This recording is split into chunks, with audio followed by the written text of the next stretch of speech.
dengan Allah itu nomor satu itu syukur. Syukur itu di atas takwa. Di Quran itu ada fattaqullaha la'allakum tashkurun. Jadi takwa itu supaya ke derajat syukur. Kalau Nabi membahasakan kalimat thayyibah yaitu la ilaha illallah Muhammadur Rasulullah, itu kalimat yang otoritas kebenarannya itu absolut, pasti benar bahwa alam raya niki gadah pangeran ingkang asmanipun Allah Subhanahu wa ta'ala. Tapi pengamalan niku, pengamalan la ilaha illallah itu harus ditalkin, diajarkan oleh orang yang spesialis ya, orang yang benar-benar mempunyai maslak. Maslak itu cara sampai kepada Rasulullah Shallallahu Alaihi Wasallam.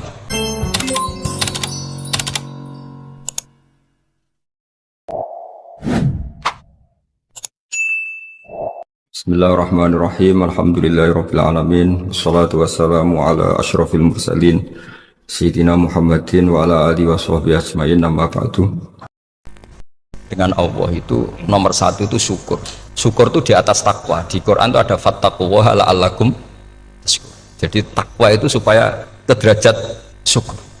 Kalau Nabi membahasakan kalimat thayyibah yaitu la ilaha illallah Muhammadur Rasulullah, itu kalimat yang otoritas kebenarannya itu absolut, pasti benar bahwa alam raya niki gadah pangeran ingkang asmanipun Allah Subhanahu wa ta'ala. Tapi pengamalan niku, pengamalan la ilaha illallah itu harus ditalkin, diajarkan oleh orang yang spesialis ya, orang yang benar-benar mempunyai maslak. Maslak itu cara sampai kepada Rasulullah Shallallahu Alaihi Wasallam. Kalau tersemut ketika Mbah Mun sering ngendikan ihdinas siratal mustaqim siratal ladzina an'amta 'alaihim. Terus uniknya di surat Fatihah itu, ya Allah tunjukkan kami ke jalan yang benar. Itu bukan sirotoka jalan jenengan, tapi siratal ladzina an'amta 'alaihim. Saya masih ingat betul ketika Mbah Mun ngendikan Allah itu mboten saged ditiru. Wong Allah mboten dahar, mboten ngombe, mboten tidur. Sing saged ditiru niku nggih padha-padha manusa, sehingga disebut ihdinas siratal mustaqim siratal ladzina. Maka dalam disiplin ilmu sanad itu sampai ada kalimat ekstrim, man ta'allama bila syekhin fasehuhu setan. Itu tidak main-main ya. Artinya ketika orang lain menuduh dunia kiai katanya terlalu kayak kerajaan kecil, santri tidak pernah ngeritik, itu keliru. Sebetulnya memang aturan ilmu itu diantaranya untuk ilmu agama itu harus pakai apa? Sanad. Bukti ini apa? Ihdinas siratal mustaqim siratal ladzina an'amta 'alaihim. Jadi untuk mengikuti jalan Allah niku harus mengikuti jalannya orang-orang yang telah engkau beri nikmat. Telah itu artinya finish. Finish itu artinya sudah meninggal. Saya masih ingat betul kalimatnya Mbah Mun, kalau kamu mengikuti orang, kalau ingin kebenarannya permanen, yang sudah meninggal. Sepotongan-potongan soleh dadakan ngeten kan nggak meyakinkan. Pas ngaji gayanya kayak wong soleh, enggak mulai kumat meneh, soleh meneh, kumat meneh, itu kan nggak meyakinkan. Istighfar gini nangis, karek nonton dangdut gini nyesal.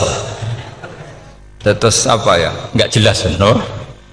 Terus gak kasil maksiat ya nyesal, gak kasil toat gitu nyesal. Itu nanti ikut partai wa akharuna atarafu bidzunubihim kholatu amalan sholihah wa akharuna sayyi'ah. Jadi orang-orang zaman akhir itu nyampur aduk antara kebaikan dan keburukan. Kayak sampean sering sholat saf awal itu ya baik, tapi ya ono sombongi. Maksudnya ono sombongi, kowe iku sapa wani kok ngarep. Maksudnya itu ya ribet kan. Makanya ada wali jadi wali itu karena kalau sholat itu di belakang. Alasannya aku izin mbek pangeran sawane kok ngarep. Jadi ilmu itu macam-macam. Bapak Rian sering dawuh, nak ana wong istiqomah ngimami masjid itu ya apik. Tapi nak keseringan ya perkarane ambisi mau digenti. Jadi istiqomah itu nak keterusan itu ya dadi ambisi. Mulane gak jelas ngimami masjid terus istiqomah apa mau digenti. Artinya apa? Hidup ini gak jelas. Justru gak jelas itu bagus karena ketok menusane, napa? ketok manusia. Sehingga dalam ilmu fikih itu lucu. Kalau cerita wali-wali top, Abdullah bin Umar niku semadzhab dengan Abdullah bin Abbas. Mboten seneng urip teng tanah haram. Ketika banyak ulama, banyak sahabat seneng hidup di tanah haram, alasannya sholat di tanah haram itu seperti 1000 napa? Sholat. Tapi yang dipikir beliau bukan sholatnya, maksiat di tanah haram juga lipatannya sama. Maka rumahnya Abdullah bin Umar itu pas ning perbatasan. Nak sholat di bojone ning tanah haram, nak tukaran metu.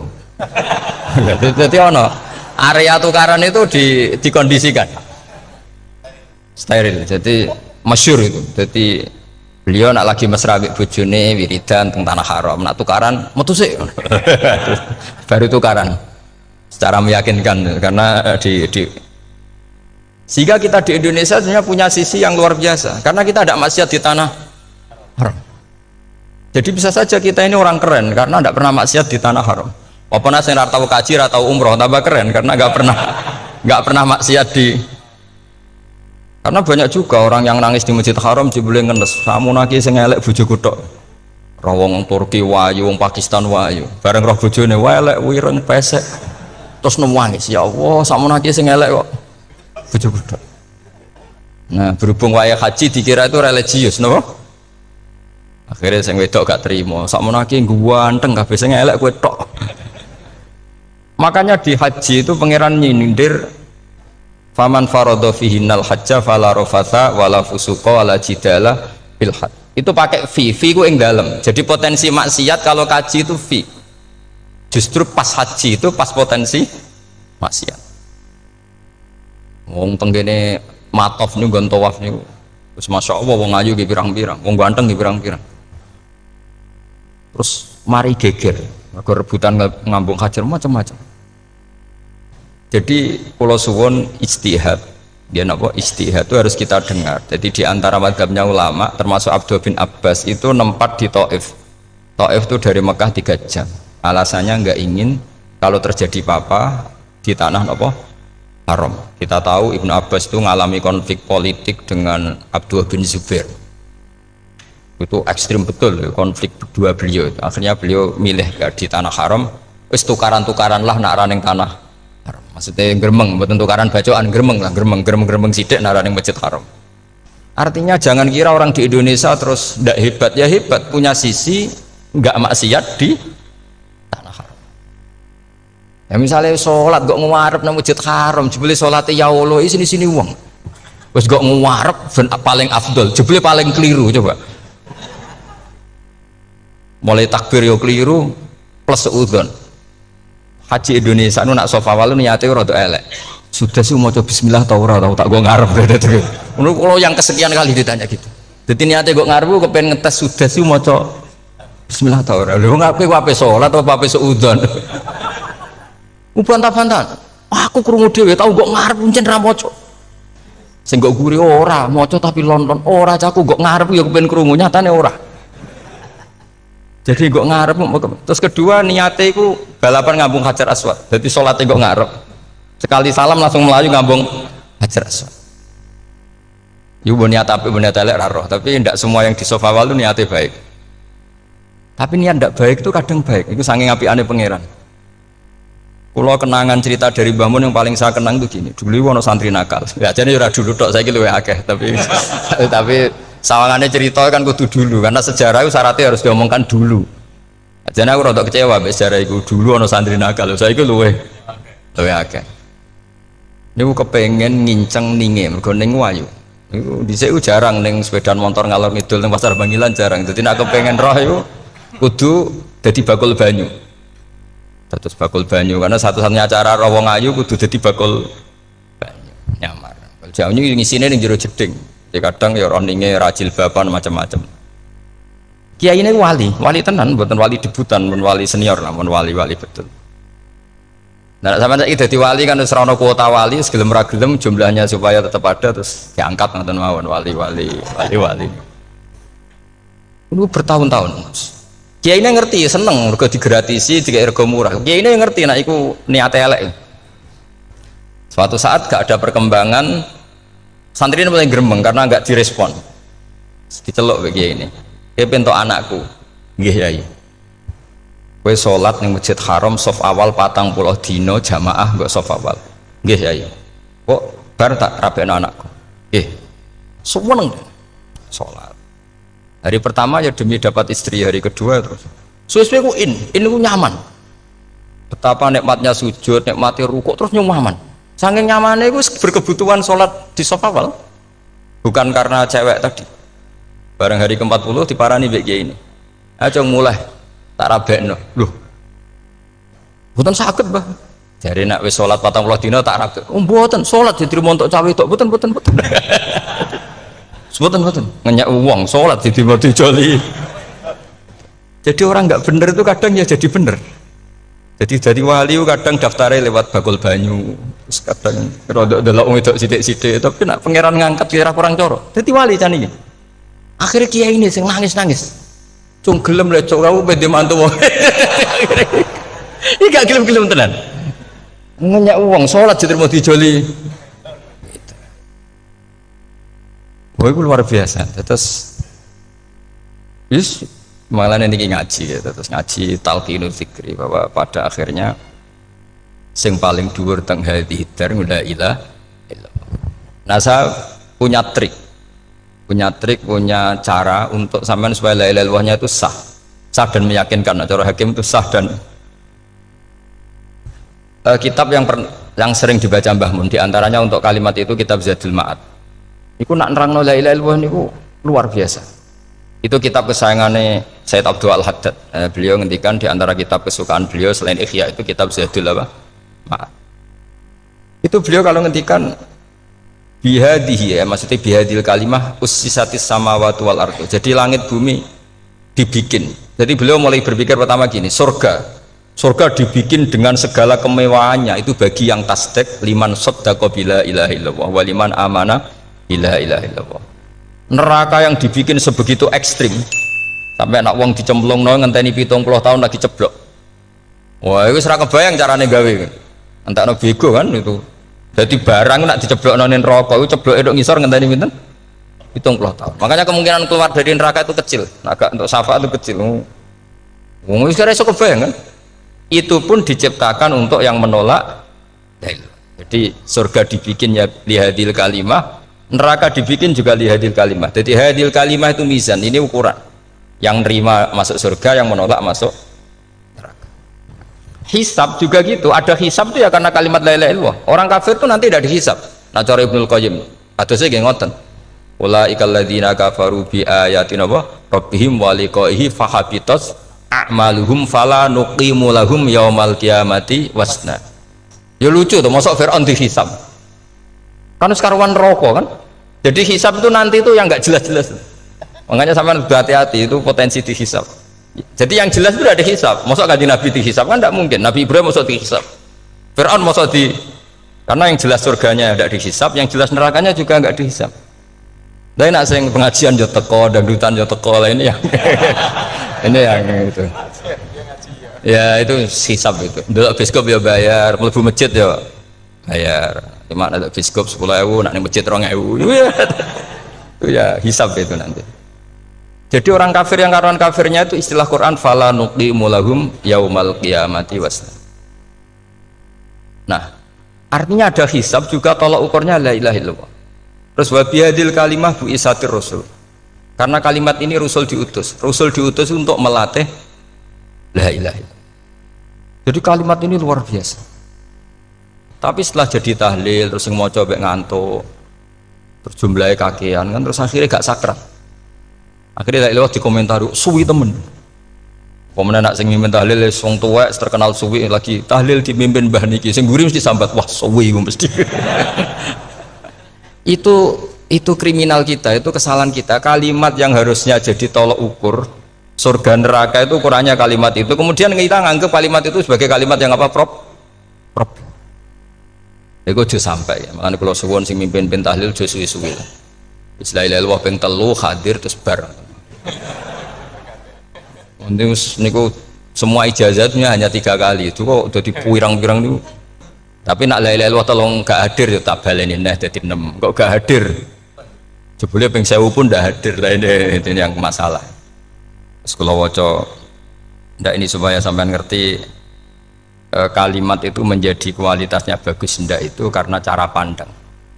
Itu tadi kalau sampean mikir surga dibikin semewah itu dengan fasilitas bidadari secantik itu, semuanya kelas A, itu ya bagi yang menerima la ilaha illallah. Neraka dibikin se ekstrim itu juga bagi yang nolak. Jadi ini kalimat pembeda, makanya kalimat haqqin 'alaiha nahya wa 'alaiha namu. Terus wa biha wa 'alaiha. Ijazah kene usume usum. Wa biha wa 'alaiha. Tren ini kene wa 'alaiha ta wa biha. Wa biha apa wa 'alaiha? Enggak yang di sini umumnya. 'Alaiha nahya wa 'alaiha namut. Wa 'alaiha ta wa biha. Wa 'alaiha ta wa biha. Oh berarti orang jelas prinsipnya, gak jelas. Gak jelas. Jadi kalau suwon Mbah Mun sepuh-sepuh niku fi akhiri hayati nu sering maos talqinu dzikri. Karena memang beliau ingin di akhir hayatnya juga kita semua nanti di akhir hayatnya semuanya min ahli la ilaha illallah Muhammadur Rasul. Dan itu dimulai dari sesuatu yang sangat-sangat ilmiah. Yaitu tadi dimulai kenapa surga dibikin untuk sing iman la ilaha illallah. Kenapa neraka dibikin untuk yang menolak la ilaha illallah. Kemudian Rasul diutus untuk melatih la ilaha illallah. Nanti ada azab ya karena menolak la ilaha illallah. Ada maghfirah karena yang terima la ilaha illallah. Makanya istighfar, kalau cara oleh istihad, niku istighfar itu setelah la ilaha illallah cara kalau oleh istihad. Di beberapa Indonesia itu thariqah punya istighfar dulu baru la ilaha illallah. Tapi banyak ulama yang berpendapat dibalik, la ilaha illallah dulu baru, karena istighfar itu didengar Allah itu setelah tauhidnya benar. Ini cara madzhabnya Abul Hasan apa? Asyadzili, yaitu fa'lam annahu la ilaha illallah baru wastaghfir li dzambika ai li hadil kalimah. Karena orang bisa dimaafkan itu berdasar kalimat la ilaha illallah. Misalnya begini ya, orang kafir itu kafir terus sampai 70 tahun. Sekali melafatkan la ilaha illallah itu yughfar lahum ma qad salaf. Jadi kullil ladzina kafaru iyantahu yughfar lahum ma qad salaf. Artinya orang kafir itu belum pernah tahlil, belum pernah istighosah, ya belum pernah istighfar, tapi sekali melafatkan la ilaha illallah secara sah langsung yughfar lahum ma qad salaf. Berarti dulu mana la ilaha illallah sama istighfar untuk kepentingan dimaafkan Allah?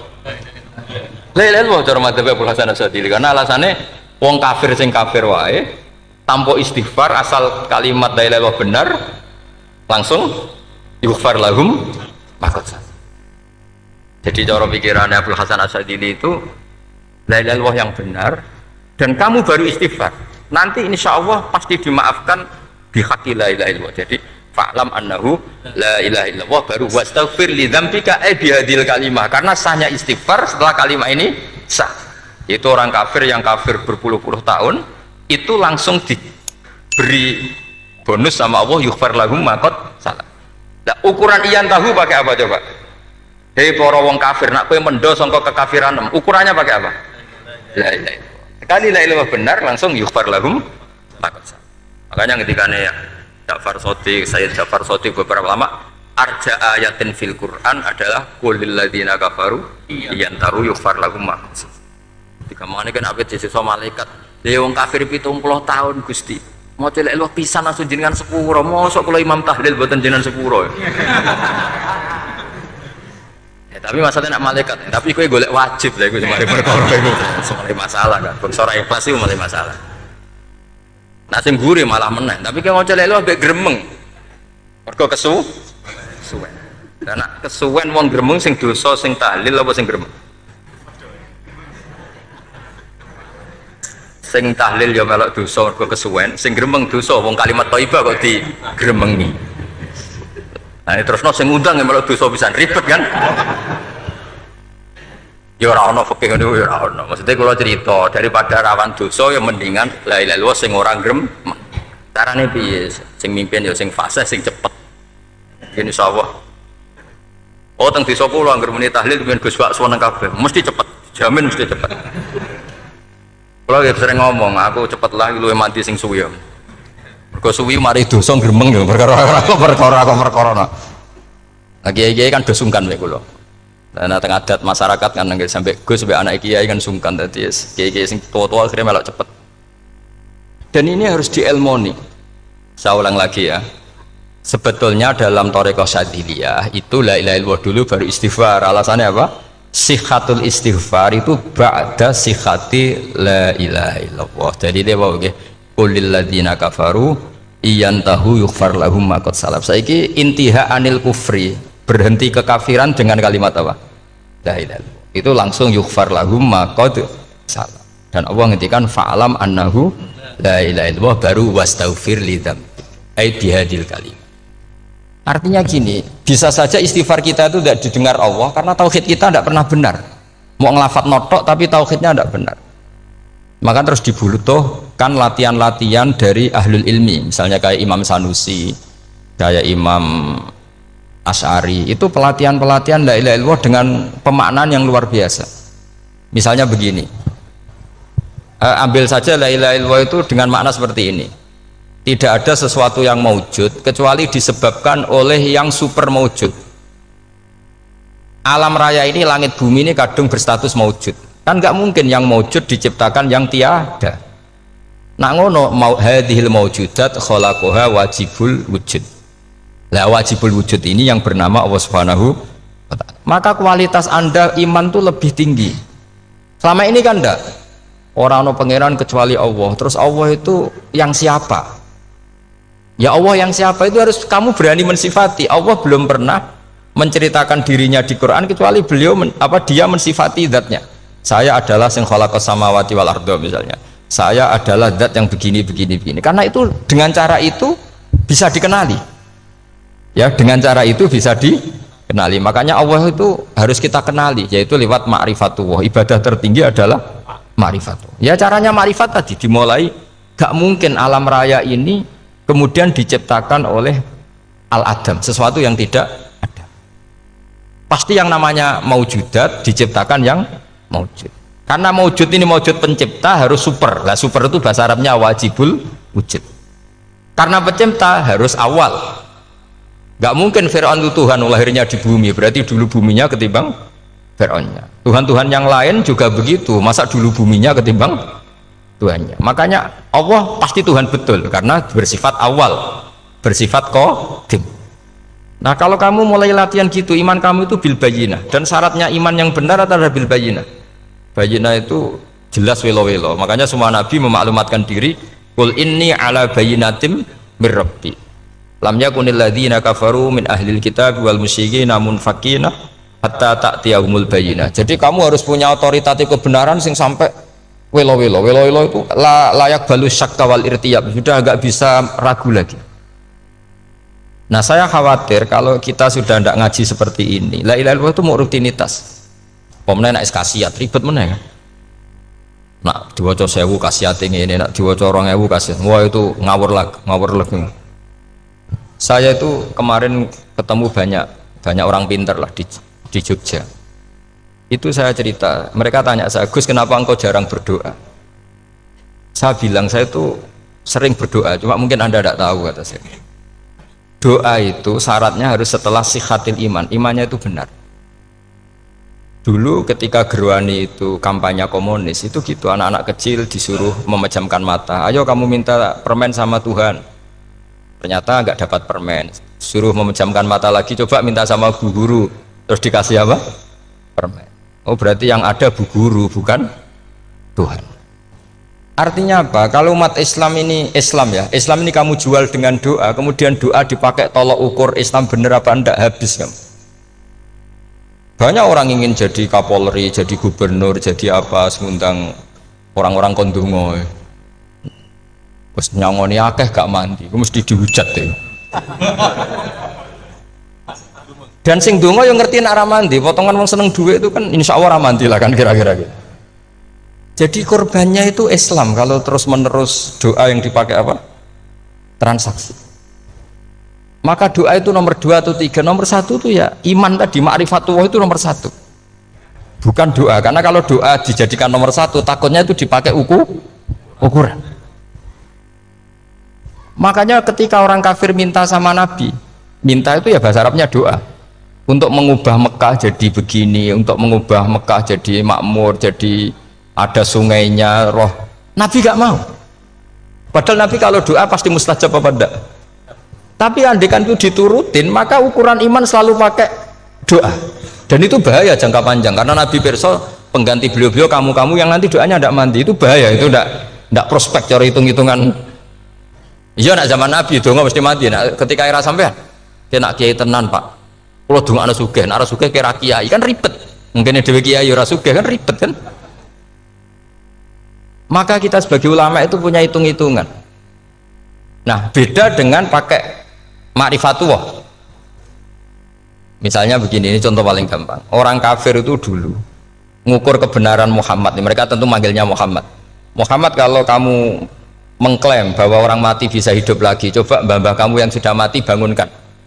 Kalau bisa berarti kamu benar, kalau ndak ya ndak. Pertanyaannya itu yang faktu bi abaina in kuntum apa? Sodikin. Pertanyaannya, ngukur kebenaran dengan cara itu yang bikin standar siapa? Nah, Nabi itu sempat terdesak karena itu dipakai ukuran. Tapi kalau pakai ilmu mantek, jawabannya lebih gampang. Ngukur kebenaran dengan cara itu versi siapa? Versi saya.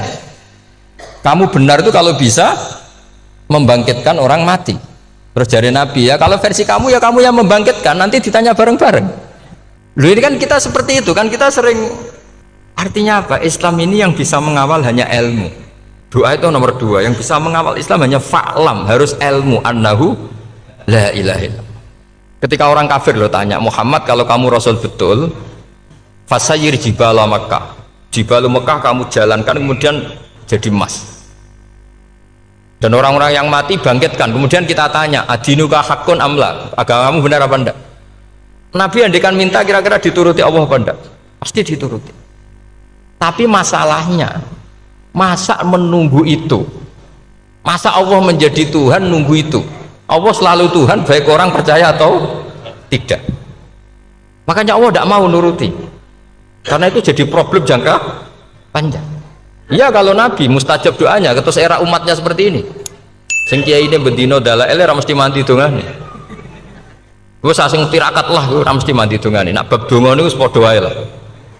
Misalnya mesti mandi, nak wong waras mesti dinggo donga husnul khotimah, ora dinggo golek sugih, itu mesti amatir. Lah masalahnya nak dinggo husnul khotimah bagi mereka yang kedonyan ya gak ngefek, dianggap tidak prospek. Panjang kan? Makanya itu pinternya Nabi, nomor 1 itu al ilmu, fa'lam annahu la ilaha illallah. Lagi wastaghfir li dzambi.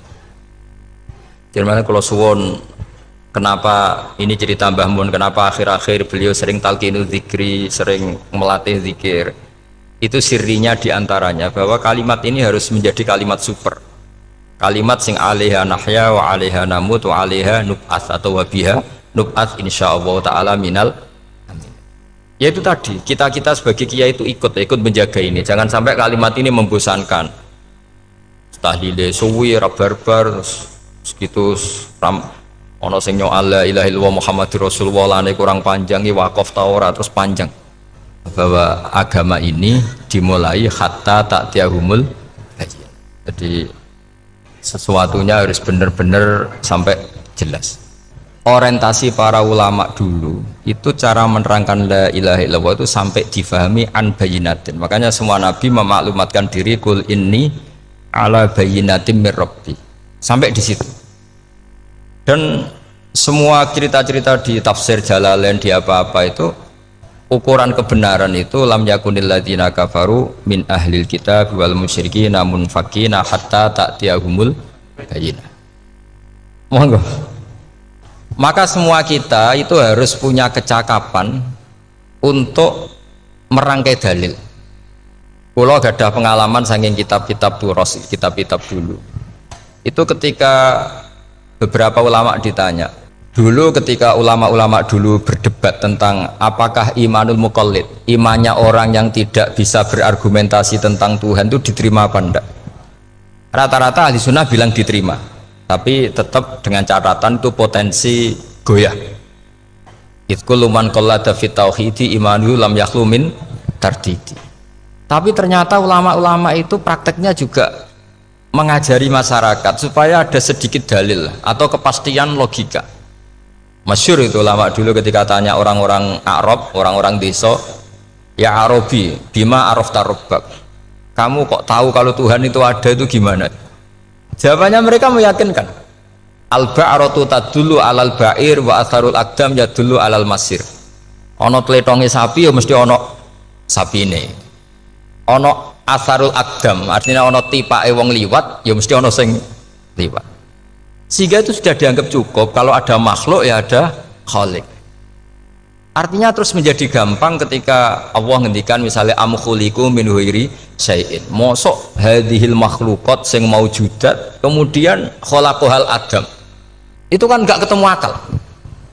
Maka termasuk kekaguman saya sama kitab Fathul Bari sarahnya Bukhari itu ngendikane wa hadza sing inda ahlil mantak yusamma iltizazan aqliyan, bahwa agama ini harus ada kenyamanan secara akal. Kalau Nabi membahasakan wajadah halawatal apa? Iman. Iman yang manis itu misalnya kita profesor, kita ilmuwan, kita seorang yang top, yang paling cerdas di dunia. Kemudian kamu secara agama didogma oleh pimpinan agama kamu. Kebetulan pimpinan agama kamu misalnya komunis. Terus diberi ajaran misalnya hadhil maujudat khalaqahal adam. Yang maujud ini diciptakan ketiadaan. Kan mungkin profesor lah mesti stres. Piye wong Adam kok ciri utama ketiadaan ya layu asiru saya tidak ngefek. Bandingkan dengan misalnya kita goblok lah, petani lah, wong paling goblok lah misalnya diajari bumi ki ono mbah wonten, terus sing gawe bumi ono ya ono, wong barangnya ono kok sing gawe ra ono. Lebih gampang. Lah itu cara Fathul Bari hadaddin itu mudah sekali, sahlah qoriba. Kalau dalam baca Said Abdul Haddad itu hadil kalimah sahlah qoriba. Salah qoriba itu enak difahami karena ya sudahlah, kalau hadil maujudat ya khalaqahal maujud. Berhubung maujud ini maujud khaliq ya wajibul wujud, kira-kira maujud super lah atau kausa prima atau apa. Jadi segampang itu lama menerangkan tauhid. Nah khawatir saya kalau penjelasan seperti ini sudah hilang terus mau wong takok kasihate nak maca sak mene paket ngene, nak sak mene paket ngene. Lah anak ramadi terus mental. Jute la ilaha illallah ya ngobos. Nah ini kan jadi tersangka. Makanya saya tadi bilang saya berkali-kali saya belajar tauhid, belajar ilmu mantek, itu kepentingan saya hanya satu, supaya orang familiar dengan logika la ilaha illallah. Itu tadi mulai yang pelatihan kelas ringan, yaitu tadi al-ba'ratu tadullu alal ba'ir wa asarul aqdam yadullu alal masir, sampai pelatihan yang agak berat, tapi sebenarnya tidak berat-berat banget karena tadi am khuliqu min ghairi syai'in. Masa kalian semua yang sebegini hebat maujudat kemudian kamu disebabkan oleh sesuatu yang tiada. Iku mbok sampean profesor lah iku ora iso logika, wong barang ra ono kok nyebabno. Aqdam ya dulu alal masir. Jadi ono teledong ya mesti ono sapine. Ono tipak tracaane tak kaki ya berarti ono wong sing barli liwat. Artinya hadil alam ini atharun min athari qudratu. Kalau suwun, kalau wau mun maca sanad talqinu dzikri dari Mbah Mun, dan saya berharap kita ini saling menopang. Makanya saya Gus Zofur itu sering belajar mantek sampai belajar usul fikih, karena nggak bisa kita tanpa ditopang ilmu-ilmu seperti itu, tidak bisa, karena banyak khurafat, banyak syubhat. Termasuk penumpang paling gampang adalah Anda berislam secara senang, secara ceria, supaya tidak kepikiran nyuwun sewu pindah agama atau pindah ke yang macam-macam. Makanya diantara rumusnya Islam itu raditu billahi robba. Raditu itu puas, sampean cari di kamus, ridho itu puas, marem. Ojo mbok maca di pangeran Allah pah-pah. Makanya kalau berharap jenengan jangan sering berdoa, nanti gampang kecewa. Karena potensi tidak mandinya lebih tinggi gitu loh. Jadi pokoknya seneng pangeran. Pangeran ku sapa sing gawe langit bumi, sing ngekek oksigen ora usah bayar. Sing aku elek lah ya payu rabi. Nyifati pangeran sing wis terjadi. Ora usah bayangno. Wah aku jaluk jadi bupati ora jaluk suke ribet. Lu keluar kecelok wong alim mboten nate nyifat donga nemen-nemen. Sing wis kliwat ya. Ngaku ya wong narukan nyatane payu rabi. Umume wong di mobil kuwi di mobil. Umume wong bingung ya sering melok bingung. Sudahlah sudah sebetulnya. Lho kok sampean kok ora top ya coba. Wong melarat sekolah ya ora tamat, ya tetep oleh menghirup napa oksigen. Presiden seneng jadi presiden, kowe ngopi untuk utangan ya wis semenang. Semula ra diusir bojo ya wis seneng. Sebenarnya seneng itu gampang. Mbok yo nyifati pangeran sing wis gampang-gampang lah kayak di Quran itu nyifati Allah itu soal alhamdulillah alladzi atamani wa saqoni aku semelarat lah nyatane kelar mangan. Ya sudah yang gampang-gampang. Lah sampean ndak kakian donga ben sugih. Kula bolak-balik cerita, kula nanti dilani wong elek. Rayu elek sowan kula. Kula kenangan terbaik saya dadi kiai gini. Gus kula dongakno dadi sugih. Tenane, Mbak. Nggih, tak critakno. Nak bojomu iku sugih. Sing pertama ditoto apa? Omah Gus ya, omah ditoto. Suwe-suwe mobil ditoto Alfa. Terakhir sing dievaluasi ku sampeyan. Omah wis apik, mobil wis apik, sing elek apa? Bojomu mesti sampean kena evaluasi. Iku wis mesti ya. Akhirnya Srasito. Jadi kalau nu nate bully tiang terbaik lah. Kenangan saya terbaik jadi kiai ini gini. Akhirnya, iya Gus. Kan gak mungkin. Omah suwapi, mobil suwapi. Coba yang kamu evaluasi apa tuh?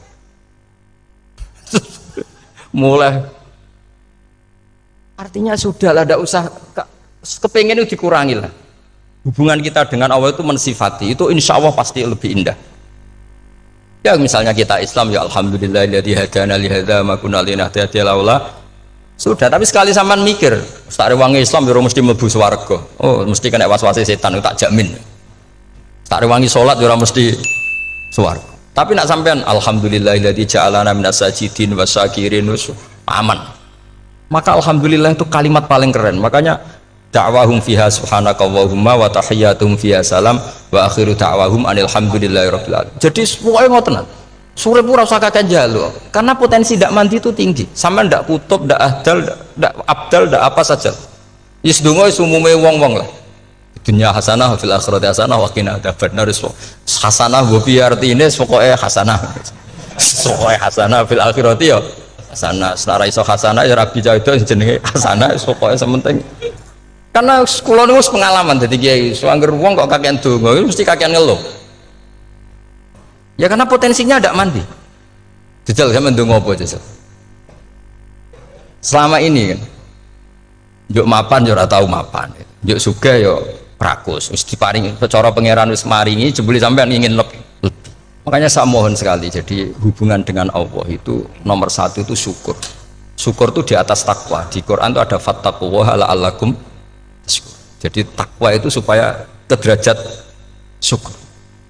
Karena tadi lah, cobalah dilatih.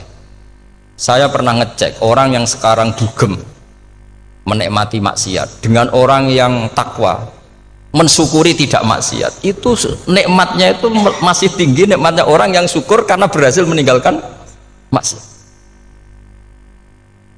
Makanya kamu yang syukur bengi-bengi seradih duit ning kamar wudu bariku ngelamun jujuk esuk yes alhamdulillah gak maksiat. Kira usah bayangno terus tahajud qiyamul lail iku para habaib para ulama wis kira ramakome lah seperti itu. Terus ramakome tangi turu seradan tempiring itu alhamdulillah sing gampang-gampang ya. Dan itu memang ajarannya Nabi. Jadi Nabi itu kalau bikin ajaran itu orang sing asbaha aminan fi sirbi sesuai mu'afan fi badani indahu kutu yaumi faka'an nama khizat lahu dunya bi hadafiriha. Jadi Nabi bayangkan mirip man asbaha aminan fi sirbi ngontrak ya ora diusir sing di omah, kumpul mertua ya ora diusir mertua, kumpul bojo ra diusir bojo, aminan fi sirbis, mu'afan fi jasadis, urip nak guyu do banter wis bengak-bengok. Indahu kutu yaumi dina iku iso mangan. Iku fakaan nama khizat lahu dunya bi khadafiri. Anggap ae kowe itu sak donya. Lha wong paling sugih gawe kolam renang paling 100 meter persegi. Kowe ndelok laut renang sak kapoke. Pokoke urip sing gampang itu. Kok senengane repot to? Senengane repot. Pokoknya kalau kepengen itu jenengan syukur lah. Pokoknya gimana ini pokoknya ini kampanye syukur lah. Pokoknya karena tadi coba yang biasa dongo-dongo itu dikurangi lah. Syukurnya dulu yang lo sama tak arani. Doa yang mandi itu dimulai apa? Asana Allah. Tinggi mana doa dengan syukur? Syukur. Nabi itu kalau berdoa itu nyifati Allah panjang sekali. Alhamdulillah hamdan katsiran terus wa hamdan wa fi ni'amahu wa yukafi mazida ya rabbana lakal hamdu kama yanbaghi li jalali wajhika azimi sultanik la nuhsi sana'an 'alaika anta kama athnayta 'ala nafsik antal muqaddim wa antal muakhir. Wus panjang. Sampean kan gak muqaddimah suwidi. dongane sing do. Wis gak dia 13. Kalau kan sering mau ikhya itu, kalau muji pangeran itu sampai lupa Imam Ghazali, saking panjangnya. Sama dulu donga-dongane Nabi itu, kalau muji Allah itu panjang sekali. Dongane sithik. Nak jenengan mukaddimah alhamdulillahirabbil alamin sampai angob. Pas donga ya Allah ya Rabbana temenan. Blas gak dia 3 itu. Jadi saya mohon sekali, agama ini harus bifarohin wasururin. Kalau dungo yang paling kalau kenang sama yang Mbah Mun gini, us farihi namuna amin. Pokoknya kita itu, pokoknya senang. Makanya kalau suwun lah. Pokoknya beragama terus senang. Rodi itu bila roba, rodi itu kalau anak maknanya marem lah, marem di pangeran Allah itu marem. Atau Sayyidina Ali lah. Kafani izzan antakuna li robban, wa kafani fakhran an akuna laka abdan. Pun Gustin tak bangga kula dadi manusa, mergo pangerane jenengan. Cara di pangeran Fir'aun kan yo ribet wae. Wis mati tenggelam dadi ton. Terus wa kafani fakhron an akuna laka abdan. Kula nu seneng banget mergo dadi kawulane jenengan. Misale dadi kawulane presiden ya iso coplok. Kawulane menteri kadang ketangkep KPK. Kawulane wong sugih kadang bangkrut. Ribet kan? Makanya beliau ngendikan kafani izzan antakuna li robban wa kafani fakhron an akuna laka napa abdan. Terus niki kalau rati provokatif lah. Semergi zaman akhir sampai pandemi ngeten wis ra syukur ribet. Setelah saya jadi kiai dan penelitian, saya itu berkali-kali didatangi dokter, tentara, juga polisi. Mereka sering bilang gini, Gus saya ini dokter negeri. Saya ke NTT, ke Papua, karena saya muslim, berkebutuhan Islam, maka dibikinkan musola, dibikinkan masjid. Kalau kiai tidak bisa, bikin sendiri urunan mau narik siapa itu. Mau narik tarikan di jalan yang mau nyumbang siapa. Tapi kalau kebutuhan negara karena tugas negara ya difasilitasi negara dan tidak dianggap misionaris karena negara. Begitu juga di beberapa negara yang non muslim kayak di Argentina, di Venezuela itu ada masjid, ada kajian Islam ya karena duta besar dan itu aparat negara. Disinilah kearifan para ulama berkoalisi dengan umarok dengan makna yang positif bahwa agama ini harus ditopang umarok, sistem negara. Tentu di situ ada tentara, ada polisi, ada macam-macam. Kita sebagai kiai juga nggak berdaya di depan para bandar narkoba apa-apa kalau nggak ada BNN. Kita mau apa dengan korupsi kalau tidak ada KPK? Sehingga kearifan para guru-guru kita, mulai Mbah Maimun, bapak saya sendiri, NU, Muhammadiyah, semua ormas-ormas Islam itu pasti maulah kerjasama karena kita siapa ya? Kalau tidak kerjasama. Dan di antara pesan Rasulullah SAW adalah yaduwahi ma'al jamaah. Jadi apa ya, kebersamaan itu sudah berkah. Fa inna yadawahi ma'al jamaah. Jadi berkah. Lalu kenapa saya kalau ngaji bawa kitab? Ini agak sebetulnya itu lazim. Lazim itu suatu yang harus. Tapi karena kelamaan mubalek itu tidak pakai kitab. Seakan-akan bawa kitab itu yang aneh. Sebenarnya aneh mereka. Karena begini logika simpelnya ya. Umat Nabi ini berhak dapat apa coba? Berhak dapat warisan yang paling luhur, paling hebat, paling jernih. Apa itu Quran dan hadis? Pertanyaannya, siapa yang paling punya hak otoritatif untuk menerangkan Quran hadis? Ulama. Ulama yang mana? Ya yang kapabel, yang sudah diakui dunia kayak Imam Ghazali, Imam Bukhari, Imam Syafi'i. Artinya kalau kita tidak pakai materi itu ulama mendapat pikiran kita, bukan mendapat pikiran mereka. Saya ulang lagi, kalau kita tidak pakai materi yang otentik, yang orisinil, umat ini mendapat pikiran kita, bukan pikiran mereka. Maka saya berusaha supaya teman-teman atau semua umat Islam dapat pikiran-pikirannya Imam Ghazali, pikiran-pikiran Imam Bukhari, pikiran-pikiran Abul Qasim Al-Junaidi, kejernian-kejernian Abu Yazid Al-Bustami. Kejernian itu diantaranya adalah misalnya makalah yang menurut saya itu makalah yang super. Jadi untuk ngadepi krisis karena COVID atau karena apalah. Itu lama dulu sederhana sekali. Beliau-beliau punya rumus yang mungkin jarang didengungkan orang, tapi saya akan kampanye rumus ini. Al-istighna, hakikatul istighna, itu adalah al-istighna anis syai' labihi. Jadi pemenuhan kebutuhan yang sebenarnya adalah kita berusaha menghindari sebanyak mungkin kebutuhan yang sekunder, yang enggak penting. Bukan memenuhi semua yang kita inginkan. Jadi misalnya begini ya, kalau kita lapar, itu keinginan kita itu makan enak apa asal makan? Tentu jawabannya asal makan yang sehat. Tapi kalau nuruti nafsu kita, makannya yang enak, teman makan ya enak, terus di warung yang favorit. Ini kan satu kebodohan. Kenapa untuk makan saja butuh definisi sekian banyak? Yang kita harus kecewa, warung favoritnya bisa sudah tutup, atau kita ke sana harus macet, ribet. Yang benar-benar arif dan bijaksana itu adalah al-istighna anisya. Sesuatu yang tidak mendesak itu jangan jadikan kebutuhan. Sehingga kalau kita puasa misalnya, semua makanan itu enak karena kita sangat lapar. Sehingga Abul Qasim Al-Junaidi ketika ditanya, ma'idamu to'am, lauk makanan itu apa? Jawabannya lucu, alju, lapar. Kalau kamu lapar ya semuanya enak. Ini sudah mulai hilang. Kita bilang makan enak itu ya sate, ya gulai, ya pizza yang kita senang. Akhirnya apa? Untuk nikmati nikmatnya Allah itu kita jadi ribet. Apalagi yang orang-orang fasik harus ditemani perempuan yang tidak halal misalnya, atau harus ada ajudan, ribet. Nah pertanyaannya, orang yang ribet sama yang nggak ribet itu pinter mana? Pinter yang nggak ribet. Nah ini kearifan-kearifan yang mulai hilang. Lalu siapa yang bisa mewarisi itu? Ya ulama. Jadi ulama itu cara berpikir sebenarnya simple. Makanya mereka sering kalau tahajud itu, di antara makalah Sayyidina Ali paling terkenal dan yang menjadikan beliau punya derajat yang luar biasa itu adalah kafani izzan antakuna li robban wa kafani fakhron an akuna laka abdan. Ya Allah, saya ini sudah begitu mulia, begitu terhormat dan sangat-sangat terhormat karena yang menjadi Tuhan itu Engkau.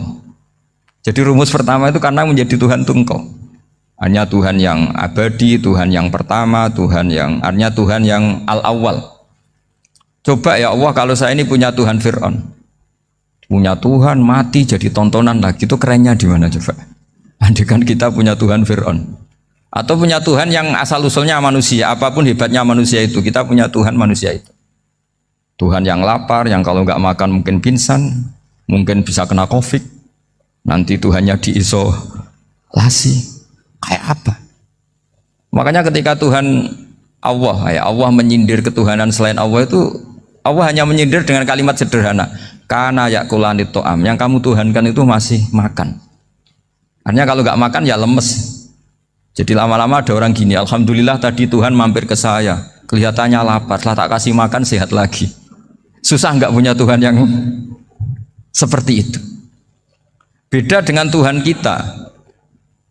Tuhan yang nggak butuh makan, nggak butuh minum, al-qayyum, zat yang berdiri sendiri tanpa butuh yang lain. Al-awwal, sebelum ada langit bumi sudah ada Tuhan kita yaitu Allah. Bandingkan dengan Tuhan-Tuhan yang dipertuhan yang lain, yang adanya setelah bumi, misalnya Fir'aun dan sebagainya. Sehingga Sayyidina Ali pertama jadi kebanggaan apa? Kafani izzan antakuna li robban. Saya ini keren betul karena punya Tuhan yaitu Engkau. Tuhan yang lahul asmaul husna, Tuhan yang semuanya punya kebaikan, punya keabadian, punya keagungan. Terus wa kafani fakhron an akuna laka abdan, dan saya bangga sekali karena saya menjadi hambamu. Kalau saya jadi hambanya Pak Rektor ribet kan, sudah tak hormati ternyata nanti tidak rektor, ya kan ribet kan. Terus pokoknya ribet, jadi budaknya manusia itu ribet. Makanya ada seorang wali datang ke temannya yang jadi presiden atau jadi raja. Datang ke situ karena tidak punya uang, mau minta uang karena temannya raja. Setelah sampai sana ternyata temannya ini karena orang soleh pas berdoa, ya Allah saya minta ini, minta ini, minta ini. Terus si wali tadi pulang. Tanya, kenapa kamu pulang? Ternyata dia sama, masih minta-minta kayak saya. Jadi sederhana deh. Sama-sama minta kamu, minta zat yang kamu mintain katanya. Jadi dulu itu orang itu sebegitu dekat dengan Allah. Sehingga si raja ini terus ketemu wali tadi tanya, kenapa kamu menyepelekan saya padahal sekarang saya raja? Terus ditanya sama wali tadi, karena temannya, kalau kamu di padang pasir tidak bisa minum dan harus minum 1 gelas, dengan ongkos kamu harus mengasihkan semua kerajaan kamu demi minuman itu. Pilih mana, minuman apa tetap jadi raja? Ya saya milih bisa minum. Saya tidak raja tetap hidup, tapi kalau nggak minum mati. Bagaimana Anda bangga dengan satu kerajaan sing la yusawi kak samain, yang tidak sama dengan segelas air.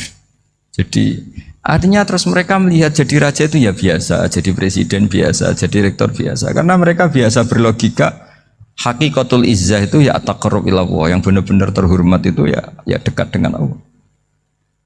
Begitu seterusnya mereka bikin paradok-paradok yang aneh, tapi itu menjadi pelajaran. Bapak saya Ki Nur Salim itu senang baca anekdot Nasiruddin Koja. Itu kalau bikin orang-orang aneh, itu dia datang ke satu pesta, pakai baju lusuh, pakai sarung lusuh atau celana lusuh, sama Sohibul Bait yang punya acara dibiarin. Setelah dibiarin dia pulang pakai jas, pakai dasi, pokoknya keren. Dihormatin, pakai alpat, pokoknya dihormatin. Silakan. Pas dia disuruh minum, minumannya itu disokkan saja ke sakunya. Jas, kamu harus minum yang banyak, karena kamu yang dihormati, bukan saya. Terus makanan ya semuanya diletakkan di saku, ada yang apa? Ayo kamu makan yang banyak. Alpatnya juga gitu, dikasih sate apa? Ayo kamu makan yang banyak. Mereka tidak melihat saya, melihat kamu. Akhirnya orang satu pesta itu istighfar semua, berarti kita ini salah. Terus dia pidato, kenapa kamu uang gitu? Tadi saya datang, orangnya sama. Gara-gara beda pakaian, penghormatannya beda. Berarti yang berhak dapat makanan ini jasa ya, bukan saya. Betapa naifnya kita sebagai orang. Ternyata kita masih hormat sesuatu yang seperti itu, yang atribut lah. Jadi orang-orang sufi itu orang yang bisa menertawakan dunia. Akhirnya ya, pertama dia dianggap orang gila, masa jas dikasih makan, dikasih minum. Tapi secara fikih dia benar, haram dia makan. Karena pas dia datang dibiarin, setelah pakai jas dikasih makan. Berarti hakikat yang dapat rezeki siapa? Jasnya apa orangnya? Jasnya apa orangnya? Jasnya. Jadi itu orang-orang sufi, kearifan orang-orang dulu itu bisa ngelola hal-hal yang keseharian menjadi luar biasa. Ada seorang wali melihat istrinya makan satu piring, anaknya makan satu piring. Ditanya, kalian kenyang? Wah, kenyang sekali.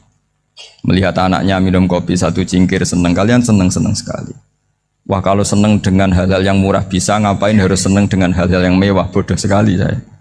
Sehingga terus mereka bisa qanaah. Qanaah itu ya hidup itu simpel, sederhana. Jadi tentu saya tidak akan ngomong yang muluk-muluk, selain itu tidak bidang saya juga apa ya. Kita ini butuh obat di kondisi Covid seperti ini, butuh kesederhanaan, butuh apa ya? Istighna tadi. Kita harus istighna billah an ghairillah. Jadi sudah cukup bahwa Allah ini segalanya. Sehingga tadi saya dengarin himnenya Unisula, yang paling saya kagum adalah dimulai dengan kalimat-kalimat thayyibah.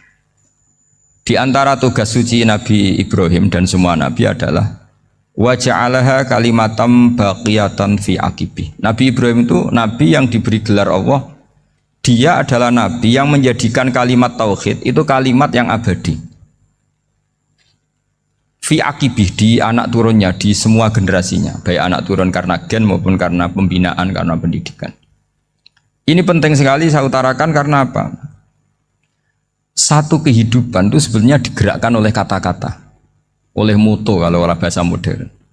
Sehingga banyak ulama mengatakan al-ibarat kutun li'ailatil mustami'in, bahwa redaksi atau moto atau pegangan hidup itu penggerak kehidupan. Sehingga sebetulnya manusia itu digerakkan oleh kalimah-kalimah itu, oleh moto-moto itu, oleh prinsip-prinsip hidup itu. Misalnya orang Palestina itu tiap hari ke pasar gitu. Mereka ke laut gitu. Ditanya, kenapa tidak takut tembak Israel? Jawabannya lucu.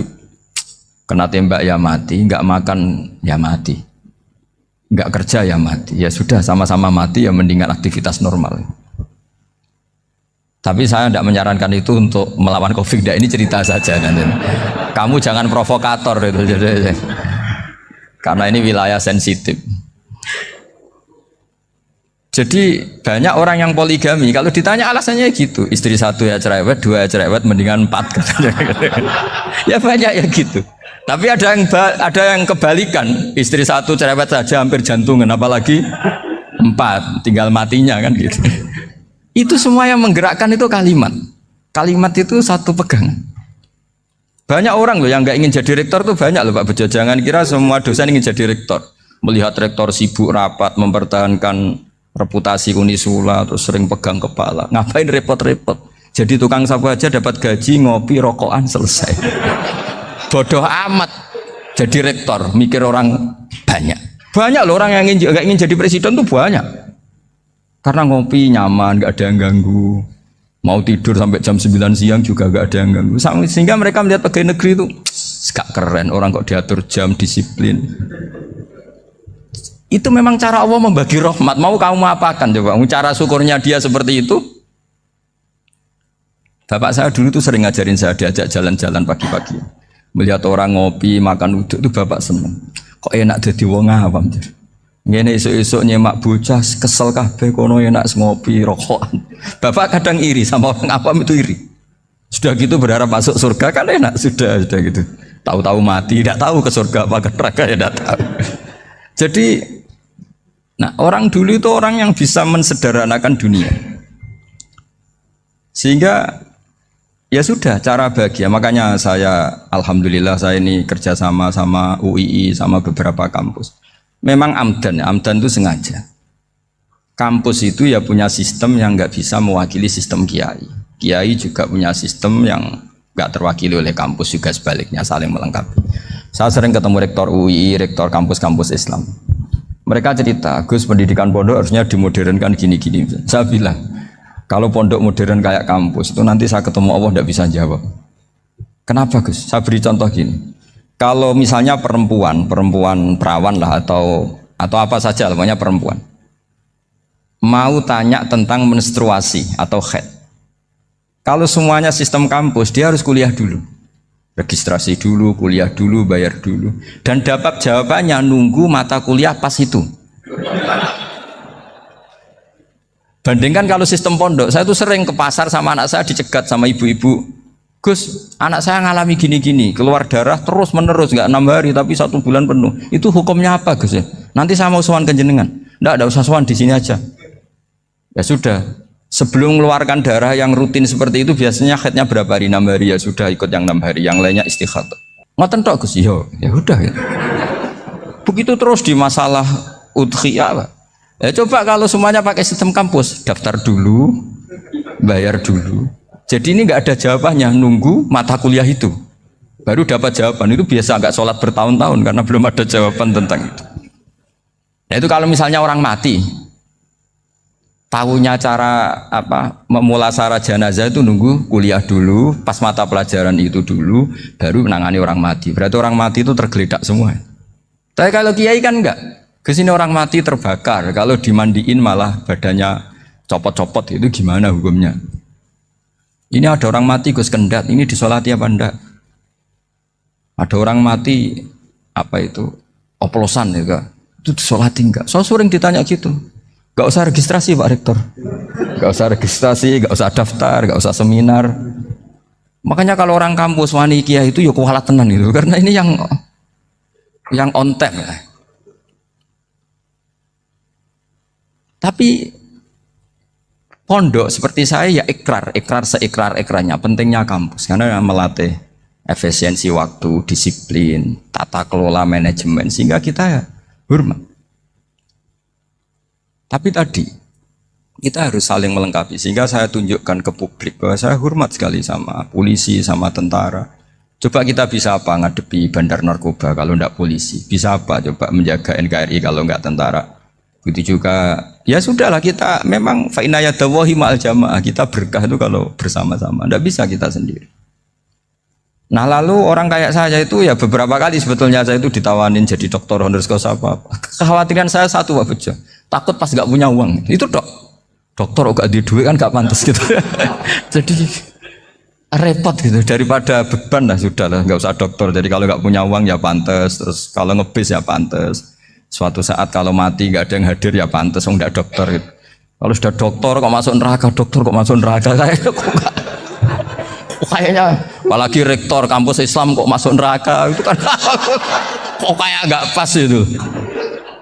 Misalnya rektor Unisula ditanya mungkin nakir, nggak bisa kan kayak gimana gitu. Makanya harus sering ngaji saya supaya agak malu di depan Munkar Nakir. Masa rektor ditanya Munkar Nakir enggak bisa. Harus berani bentak. Ini saya rektor loh Pak Munkar Nakir. Masa kalau wali-wali dulu berani. Masyhur di cerita wali-wali ditanya marabbuka manabuka. Saya ini guru tauhid. Kok kamu tanya marabbuka manabuka yang ngelotok? Kok kamu enggak pernah ngaji enak aja tanya. Jadi wali-wali itu ya rileks ngadepi mungkin. Saya yakin rileks wali di Bang Pak Rektor. Saya yakin itu. Karena wali itu lebih dekat Allah. Sehingga orang dulu itu saya ulang lagi ya. Ada satu kearifan namanya hidup itu apa? Hidup itu adalah cari sebanyak mungkin supaya hidup itu tidak tergantung pada banyak hal. Sehingga misalnya cara berpikir orang-orang modern itu sebenarnya banyak orang-orang ilmuwan yang nggak ngagumi Amerika. Bukan karena angkuh ndak. Untuk mempertahankan kebesaran negara sebesar itu, kebutuhan listriknya besar, kebutuhan tentaranya besar, kebutuhan apa. Sementara negara kayak Venezuela atau Swiss kebutuhannya ada banyak. Pertanyaannya, yang tergantung dengan banyak hal sama yang tidak tergantung banyak hal, itu pinter mana? Kalau dibalik pertanyaannya gitu, negara-negara maju itu tidak keren kalau dibalik pertanyaannya.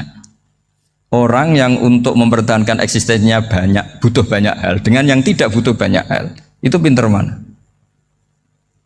Orang yang bahagianya nunggu jadi dokter, nunggu jadi kiai besar, kiai viral, dengan orang yang bahagia cukup dengan ngopi, itu pinter mana?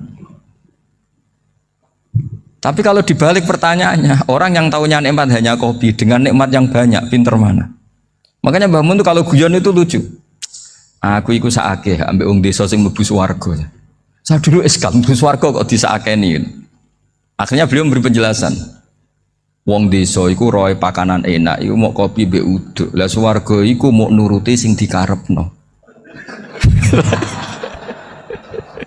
Akhirnya semua mangan wis ngopi, nguduk, ngopi ora roh pakanan liyane iku ora roh. Nasi mandi ya ora roh, pizza ya ora roh apa-apa. Terus saya bilang, wah lah niku nak nganti selera tentang wanita cantik. Iku juga sederhana. Rodok pesek ya wis cantik, rodok ireng ya wis. Apa bidadarinya seperti itu karena saking enggak pengalamannya. Jadi surga itu kan nuruti apa yang diinginkan. Kira-kira keinginan orang kampung kalau di surga itu apa coba? Makanan apa coba? Ya nak senengnya ketemel gemblong itu. Artinya malaikat lebih suka nangani surganya orang-orang kampung timbang Pak Rektor. Ini sudah ribet ini. Makanan apa saja sudah dicoba ya. Terus kalau di mall tahu orang macam-macam, seleranya macam-macam pasti itu. Enak mana kalau sampai jadi malaikat pelayan surga? Suka ngelayani orang kampung apa yang orang kota? Orang kampung kan? Jadi ya itu guyon ya, guyon tapi itu menjadi pikiran kita bahwa orang yang banyak kebutuhan itu sebetulnya banyak kebodohannya karena menggantungkan kebahagiaannya dengan banyak hal. Makanya Imam Syafi'i ngendikan istighna itu apa? Al istighna anisya'i. Yang dikatakan kecukupan adalah berusaha sebanyak mungkin banyak hal tidak kamu butuhkan. Bukan memenuhi semua kebutuhan kamu karena nafsu kamu ini tidak ada batasnya gitu. Kalau kamu penuhin nggak akan selesai. Itu ada perempuan yang kurang cantik itu minta doa saya, Gus doain suami saya kaya, terus tak guyonin, terus nggak minta. Kalau suami kamu kaya, yang pertama dirubah itu apa? Rumah Gus, supaya rumah saya bagus. Kedua apa? Mobil, supaya mobil saya bagus. Nanti yang dievaluasi itu kamu. Mobil bagus, Alphard, rumah mewah, istrinya kamu pasti itu dievaluasi. Langsung nggak usah, sudah gini aja kan. Jadi pertama yang dievaluasi itu kaya itu, coba kalau suami kaya itu yang dievaluasi pertama rumah ya, rumah ganti. Setelah itu apa? Mobil. Kira-kira berikutnya akhirnya harus bagus, nggak jadi. Nabi Ibrahim itu pernah minta umur panjang, keren umur panjang. Sama Allah nggak dijawab. Datang orang tua gitu mertamu ke Nabi Ibrahim. Terus disuguhi dikasih kurma. Apa itu? Kok kurma apa? Anggur yang sudah matang sekali. Sudah dimakan. Setelah dimakan meler keluar lagi, dimakan lagi meler lagi. Terus Nabi Ibrahim masuk lagi ke kamar. Ya Allah, doanya tak cancel. Nanti kalau saya tua kayak itu. Jadi Allah itu nggak jawab langsung tapi ngirimkan itu. Akhirnya ya Allah nggak jadi. Nanti takut itu. Saya pernah ngalami jadi kiai tadi, ada ibu-ibu ya kurang ya agak pati cantik lah. Suaminya tuh miskin sekali. Minta doa saya supaya kaya. Bareng tak kasih pertimbangan itu udah nggak usah nggak jadi. Jadi itu kearifan. Tapi kearifan ini harus kita tanamkan. Saya nggak bisa membayangkan Indonesia yang besar ini, andai kan tidak ada qanaah, nerimo ing pantum. Coba sekarang ada COVID. Andai kan Indonesia tuh kayak Perancis. Saya beberapa kali punya tamu orang yang hidup lama di Perancis, bahkan dapat istri orang Perancis. Itu dulu nggak begitu mencintai Indonesia. Tapi setelah di Perancis 2 tahun, wah Indonesia hebat. Di Perancis itu kata dia kalau cerita, semua kebutuhan masyarakat itu dibebankan ke negara. Apa saja minta negara, apa saja nyoal negara. Sementara Indonesia, coba kalau Indonesia mengalami seperti ini kok tidak ada qanaah rimo ing pantum, bisa kios Indonesia. Orang miskin nyalahkan negara, kelaparan nyalahkan negara, apa saja. Tapi barokahnya dididik kiai, jogeman nyalahno wong liya. Urip pun romo ing pandum, diame. Sampai gak ngerti kalau Covid. Banyak tuh orang-orang kampung itu, orang lugu-lugu itu. Mbah niki saking Covid, salam ning Covid, muga-muga umure panjang. Dikira Covid itu nama orang yang ahli sosial itu. Mbah niki dana saking Covid. Matur nuwun sampekno salamku, muga-muga umur panjang. Bingung kan yang nganterin ini. Ini gimana yang mau menjelaskan? Memang nggak paham. Ribet kan. Tapi saya pastikan bahwa dengan keadaan seperti ini kita bahagia, kita stabil, itu jelas barokahnya kalimat tadi, moto tadi atau pegangan hidup tadi. Makanya disebut al-ibarat qutun li'ailatil mustami'in, bahwa redaksi atau kata-kata atau pegangan atau filosofi hidup apalah namanya itu adalah penyemangat. Penyemangat. Karena kata-kata ini memang luar biasa. Ketika sahabat perang demi kebenaran, zaman itu ya pasti benar karena yang dibela Nabi. Dulu itu kan enak zaman Nabi, yang dibela mesti benarnya, musuhnya mesti salahnya. Sehingga dulu itu memang harus tegas. Kalau sekarang mau tegas gimana? Yang kamu bela tidak mesti benar, musuhnya tidak mesti salah. Ribet kan kalau misalnya saya tukaran sama Pak Rektor, kamu mau bela mana kan bingung. Saya tidak mesti benar, saya tidak Nabi. Pak Rektor apalagi nggak mesti benar lagi kan? Ribet kan? Jadi kalau kita mau perang sekarang itu mau pede gimana? Enggak. Makanya banyak ulama sekarang tuh mau tegas tuh nggak berani karena ya banyak hal yang abu-abu lah wilayahnya. Misalnya pilihan presiden, atau pilihan bupati, pilihan menteri. Kamu mati-matian bela itu, yang kamu bela tidak mesti benar, musuh kamu tidak mesti salah. Misalnya pilihan bupati, wah ini kabupaten ini baik kalau bupatinya ini, yang satu bilang ini, terus tim suksesnya kamu tanya, kamu yakin? Ya tidak juga. Lah kenapa semangat? Kan saya botohnya, paling alasannya ya itu aja, bukan yang lain. Beda dengan zaman Nabi, nabinya mesti benar, Abu Jahalnya mesti salah. Kan enak, aturan mainnya jelas. Singkat cerita dalam perang itu banyak sahabat yang alami luka, ngalami apa gitu. Kemudian curhat ke Nabi, ya Nabi gara-gara derekkan jenengan, ngikuti jenengan saya harus ngalami seperti ini. Ngiranya orang itu diapresiasi sama Allah keluarnya. Ternyata sama Allah gak diapresiasi. Malah diturunkan ayat intakunu ta'lamuna fa innahum ya'lamuna kama ta'lamun wa tarjuna minallah ma'ala yarjun. Kalau kamu sakit karena perang, orang-orang kafir itu ya sakit, itu saja berani padahal demi kekafiran. Wa tarjuna minallah ma'ala yarjun, padahal kamu punya nilai lebih yaitu berharap kepada Allah yang mereka tidak punya. Saya jadi kiai itu ya kadang mangkel. Karena yang benci ya benci, yang seneng itu ngel-ngel loh kayak Pak Bejo. Jadi semuanya ribet. Nah iya, yang benci ya ganggu, yang seneng ya ganggu, tambah nemen. Seribet. Tapi kalau sudah ingat bandar narkoba, mereka berhadapan dengan polisi, kadang ditembak karena kesalahannya terlalu fatal. Antar persaingan mereka juga bisa tembak-tembakan karena merebut pasar narkoba. Itu saja mereka berani. Kok kita yang jadi kiai kadang dicium tangannya, dihormati gak berani, hanya takut apa ya musibah-musibah kecil lah, atau problem-problem kecil. Lah iya, kalau kita bandingannya gitu. Kalau kamu mau tahajud kedinginan, itu masih nanti dihisab Allah itu gitu. Maling ayam itu keluar malam-malam hanya dapat ayam. Itu gak takut dingin. Ya gak takut digebuki masa. Kamu mau tahajud saja takut dingin.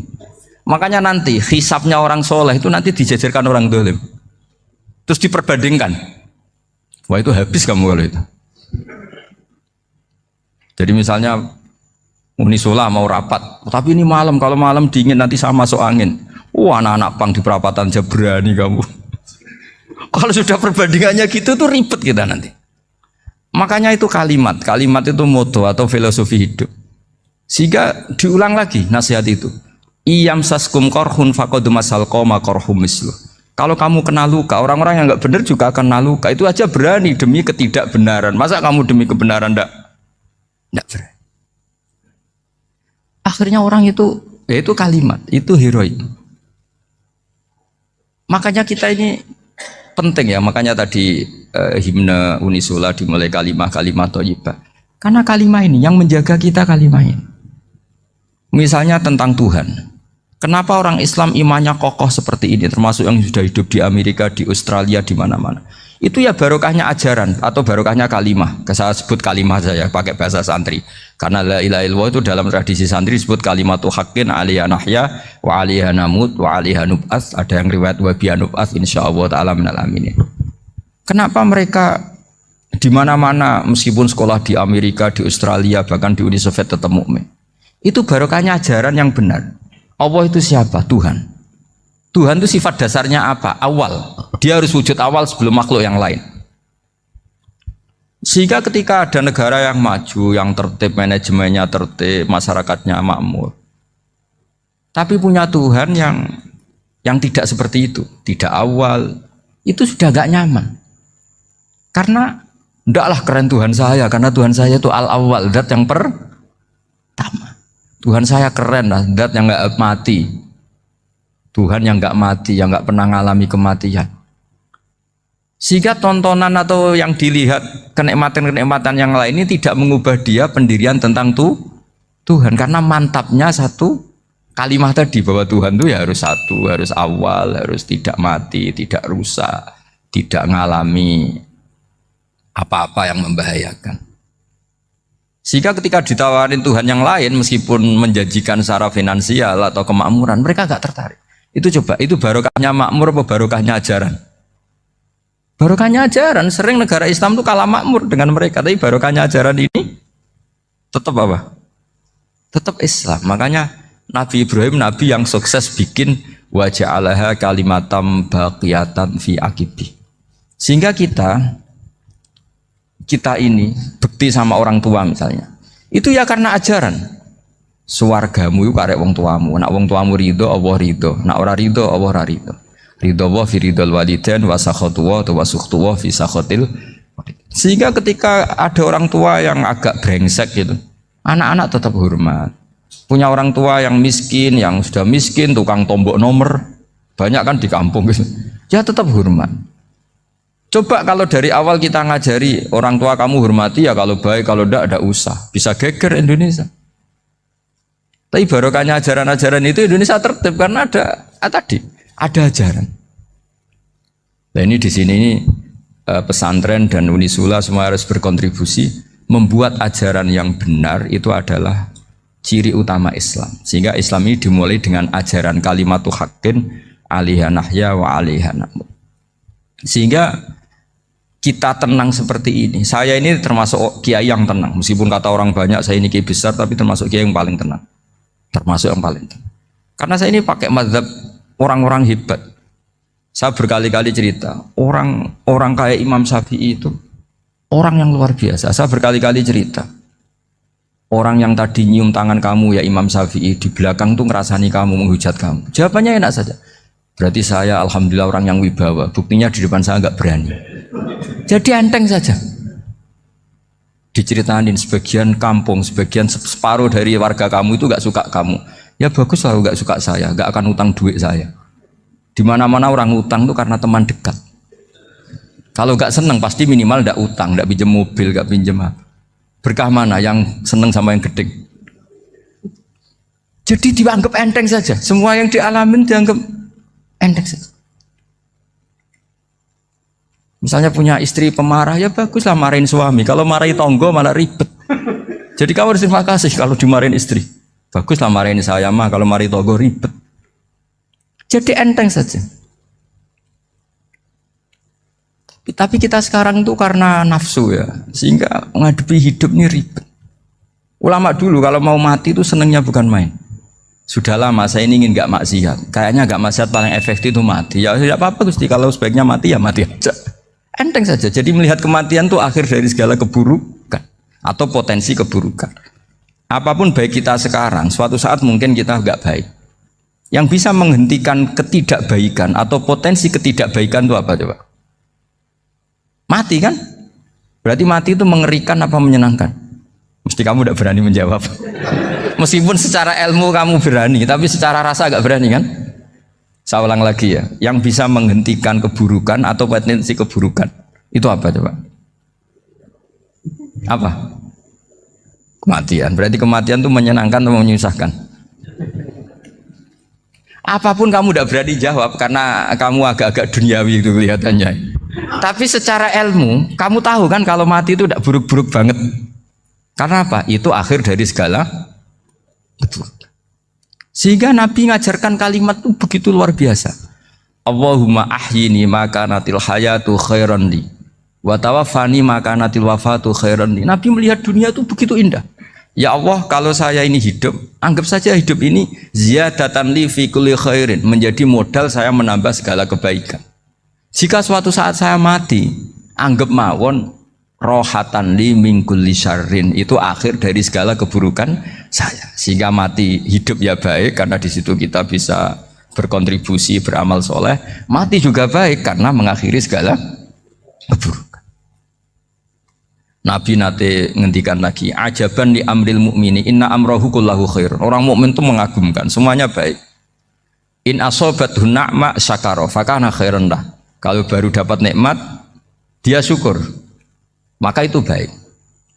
Wa in asobatu dharra sabara. Kalau dapat masalah mereka sabar, itu juga baik. Sehingga orang mukmin dua sisinya pasti baik. Itu juga kalimat, maksudnya moto atau pegangan hidup. Nah berikut ini saya beri contoh, ini kenangan saya, ini contoh terakhir. Masalah jadi orang terkenal maupun tidak.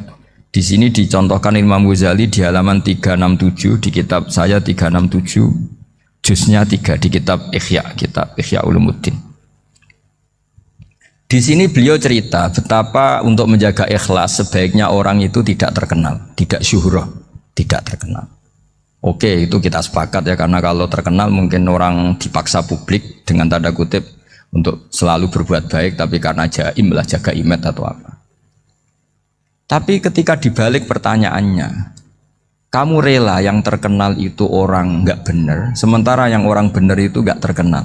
Lalu masyarakat tahunya yang tidak benar. Kalau pertanyaannya dibalik gitu, orang baik wajib terkenal enggak? Kalau pertanyaannya dibalik seperti itu. Dokter yang benar tidak terkenal, yang malpraktek terkenal. Kamu ingin kondisi seperti itu? Gak ingin kan? Kampus yang bagus gak terkenal, kampus yang bagus gak terkenal, yang gak bagus. Nah, artinya apa? Gara-gara olah kata, olah pikiran, ini logika jadi rubah. Lagi-lagi apa? Jawaban itu ada di kata-kata sebetulnya. Makanya bab-bab seperti ini tidak usahlah kita berdebat, berpolemik. Sebaiknya orang itu humul, menutup diri, apa sebaiknya orang terkenal, itu nggak perlu seperti itu. Sudah terserah Tuhan saja. Makanya saya mulai dulu ngaji sampai sekarang itu ya tidak punya punya ikon tertentu atau punya website tertentu, enggak. Sudah terserah pangeran. Sudah, saya juga tidak sok suci materialistik atau enggak, ya tidak mikir saya. Bukan apa-apa ya, karena saya ini kiai, jadi biasa urusannya sama Allah, tidak sama makhluk. Jadi pusing kalau sama sarah-sarahnya makhluk itu pusing. Meskipun rektor kalau nasihati saya pasti tidak saya terima, itu tetap makhluk, itu sudah ada ngefek kalau saya itu sudah ada itu. Bukan karena saya sombong, ya memang makhluk betul gitu, bukan. Cuma nasibnya bejo aja, tapi makhluk tetap makhluk. Saya beri contoh ya. Ini makalah yang ditulis Imam Ghazali. Ya, i'lam aslahaka Allah anna aslal jah wa intisarus sayyid atau sayyidi wal istihar. Wa huwa mazmum itu. Balil mahmudu al khumulu illa man saharahu wa ta'ala linasri dini min ghairi takallufi talabi syuhrati minhu. Jadi kalau kamu ingin ibadah kamu selamat ya kamu jangan terkenal. Tapi resikonya adalah kalau kebaikan itu tidak terkenal maka agak dikenali. Kalau enggak dikenali berarti masyarakat hanya punya percontohan yang tidak baik karena yang baik tidak terkenal. Jadi itulah ulama-ulama dulu. Jadi apa-apa itu dibanding-bandingkan. Kemudian nanti kelihatan jawabannya itu kelihatan. Jadi ulama dulu itu biasa ngarang misalnya afatun nikah, sisi negatifnya nikah. Harus ngurmat istri, harus macam-macam, kalau terlantar itu ya dosa. Seperti tadi Pak Marsudi cerita, kalau orang ngapalkan Quran itu takut lupa, kalau lupa itu jadi dosa. Pertanyaannya, kalau semua orang takut lupa, takut dosa, semua orang nggak hafal Quran karena potongan-potongan lupa. Cara berpikir tidak seperti itu. Kalau berpikir ya namanya hafalan ya inginnya hafal, kan nggak ingin lupa. Lah nanti kalau takdirnya lupa karena hal-hal yang dimaklumi oleh syariat itu nggak yang termasuk dosa. Yang dosa itu lupa tak diwiri udrin syar'iyin, lupa yang tidak ada sebab yang apa? Syar'i. Tapi lupa bawaan EQ-nya tidak bagus. Lupa bawaan sering dibentak. Oh itu nggak masalah karena bawaannya orang tertekan itu ya lupa. Coba kamu hafal Quran, terus punya kredit jatuh tempo, pas hari itu aku yakin nggak cerdas sudah. Itu bawaannya orang tertekan tuh pasti lupa. Jadi ya saya teruskan ya. Jadi terus ada makalah yang sangat bagus sekali tentang itu. Saya baca ya. Wa yadullu ala dzalika anna Allah azza wa jalla amaral anbiya'a bi idharil amali lil iktida wa khassahum bi mansibin nubuwah. Wala yajuzu ayyudhanna bihim annahum khurrimu afdhalal amalen. Jadi orang yang terlalu mendewa-dewakan khumul itu menutup diri. Oke itu baik karena dengan khumul, dengan menutup diri Anda tidak riya, Anda tidak pamer. Tapi kata Imam Ghazali, kamu juga harus ingat di antara syaratnya Nabi itu harus mengumumkan kalau beliau itu seorang Nabi. Harus memaklumatkan kalau beliau seorang Nabi supaya bisa diikuti. Caranya sholat harus diumumkan sehingga Nabi itu mengatakan harus jamaah. Karena dengan cara jamaah itu bisa shollu kama ra'aitumuni usolli. Coba kalau Nabi sholatnya nggak diperlihatkan, kamu harus sholat yang benar. Caranya gimana ya Rasulullah? Itu rahasia. Bingung nggak kira-kira? Bingung nggak?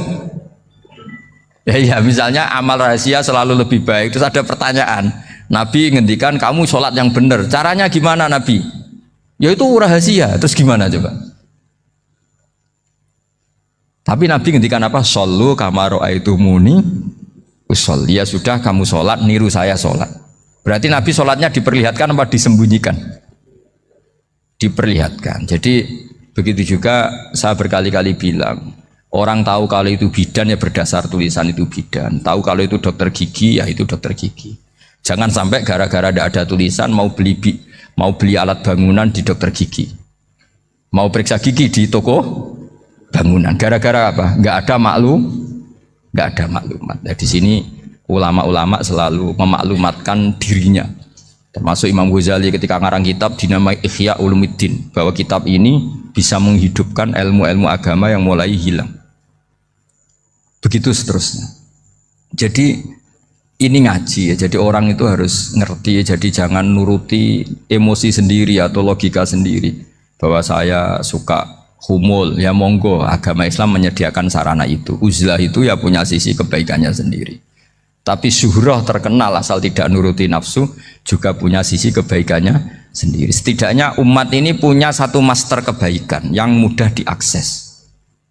Tapi tadi saya ulang lagi, jangan karena hadun nafsi, jangan karena kepentingan pribadi. Makanya di sini disebutkan wa yadullu ala dzalika ay ala syuhrah anna wa ta'ala amarul anbiya bi idzharil amal lil iktida. Allah selalu memerintahkan para nabi kalau ngamal kebaikan ya harus dimunculkan supaya bisa ditiru. Yaitu tadi kita tidak bisa bayangkan kan kalau misalnya Nabi menyuruh kamu harus sholat yang benar, kemudian sholatnya Nabi sembunyi.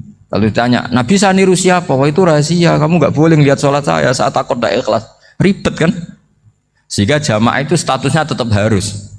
Nah bedanya harus ini ulama berpendapat harus yang apa? Fardu kifayah. Tapi fardu itu maknanya harus.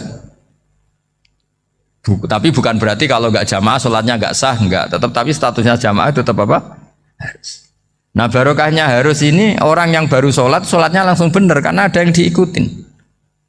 Coba kalau mantan dukun baru sholat terus sholat sendiri, itu mesti mirip mantra itu. Karena dia tidak ada master percontohannya. Tapi barokahnya ada master, orang paling bodoh pun kalau sholat ya benar, karena standar ada komandonya, ada imamnya. Sehingga Imam Ahmad malah berpikir keras, syarat sahnya sholat itu harus jamaah. Cara pikirannya Imam Ahmad keras sekali beliau. Sehingga kalau orang sholat sendiri kok ada orang lain yang maunya berjamaah harus bayar, orang itu harus bayar demi sahnya sholat. Itu madzhabnya Imam Ahmad. Tapi kalau madzhab Syafi'i hanya mengatakan itu fardu kifayah, yang kalau satu komunitas gak mau melakukan semuanya apa? Dosa. Ya jadi ini sebelum sesi ringan tanya jawab, hanya 2 saja tanyanya, nggak boleh banyak-banyak, nanti nggak pulang-pulang saya. Jadi tak baca lagi biar dapat berkahnya Imam Ghazali. Wa qala qaumun asirru afdalu minal alaniyati. Terus kata sebagian ulama al alaniyah itu afdal minas sirri. Terus diperbandingkan baik yang mana amal dipertontonkan sama ndak. Terus kata Imam Ghazali, kalau orang itu bisa jaga tidak riya, maka sebaiknya dipertontonkan karena kebaikan harus yang muncul, bukan yang tidak baik yang muncul. Makanya ketika memaklumatkan diri sebagai ingin jadi generasi khairah ummah, itu kalau diterjemah itu kan wow, khairah ummah, umat terbaik. Itu kan kayak agak angkuh. Tapi nggak apa-apa, itu nggak apa-apa. Masa kita kampanye siap degradasi moral kan ya lucu kan. Masa jualan gitu kan ya lucu. Kita memang ingin mengkhidmati ummah, berbakti dengan umat, membantu supaya jadi generasi khairah ummah. Nggak apa-apa, dimaklumatkan supaya dengan itu umat punya sarana. Oh kalau ingin jadi khairah ummah, kuliah di sini. Jangan lalu enggak gitu. Ya sama kita dokter, maklumatkan saja dokter gigi, dokter kandungan, dokter bedah. Sehingga orang kalau mau bedah ya jangan ke dokter kandungan. Jadi barokahnya maklumat ya. Jadi saya mohon sekali ini, saya sendiri sebetulnya orang yang nggak siap terkenal sebetulnya, tapi ya sudah terserah Allah saja. Kalau itu cara Allah menyebar kebaikan, ya monggo. Pokoknya kita tawakal saja sama Allah Subhanahu wa Ta'ala. Assalamualaikum warahmatullahi wabarakatuh.